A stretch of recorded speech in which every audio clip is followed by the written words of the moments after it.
Captain Barnaby saves the day.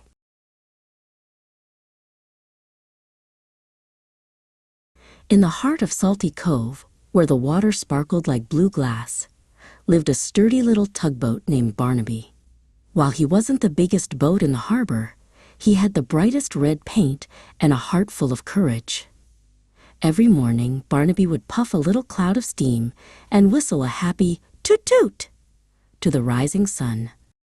Barnaby's best friend was a cheerful seagull named Pip. Pip lived on a bobbing yellow buoy and always knew the latest harbor gossip. "The water is extra choppy today, Barnaby," Pip chirped, flapping his clay wings. Barnaby just smiled. He loved the choppy water because it meant there was important work to be done. Suddenly, a shadow fell over the cove. A massive cargo ship named Magnus was slowly entering the harbor. Magnus was piled high with colorful crates from faraway lands. He was so big that his deck seemed to touch the clouds, and his deep horn sounded like a rumbling giant. As Magnus tried to turn toward the dock, a sudden gust of wind pushed him toward the shallow sandbar. Crunch! Magnus came to a sudden stop. He was stuck fast in the mud, blocking the entrance to the entire harbor. Pip flew circles around Magnus's tall mast, crying out in alarm. Pip flew as fast as his wings could carry him back to the pier. "Barnaby, Barnaby," he squawked. "Magnus is stuck. The big ships can't get out, and the little boats can't get in. The whole harbor is in a tangle." Barnaby didn't hesitate for a second. He revved his engine and headed straight for the sandbar. When Barnaby arrived, he looked very small next to the towering Magnus. "Don't worry, big fellow," Barnaby tooted bravely. "I'll get you moving again." Magnus looked down at the little red tugboat. "You're too small, Barnaby."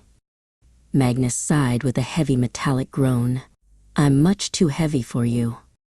Barnaby didn't listen. He knew that strength isn't just about size, it's about persistence. He carefully backed up to Magnus's bow and asked the sailors to drop a thick, heavy hawser line. Barnaby bit down on the rope with his sturdy iron tow hook, feeling the weight of the giant ship. Barnaby began to pull. His engine roared, and black smoke billowed from his funnel. "Chug-a-lug, chug-a-lug," he groaned.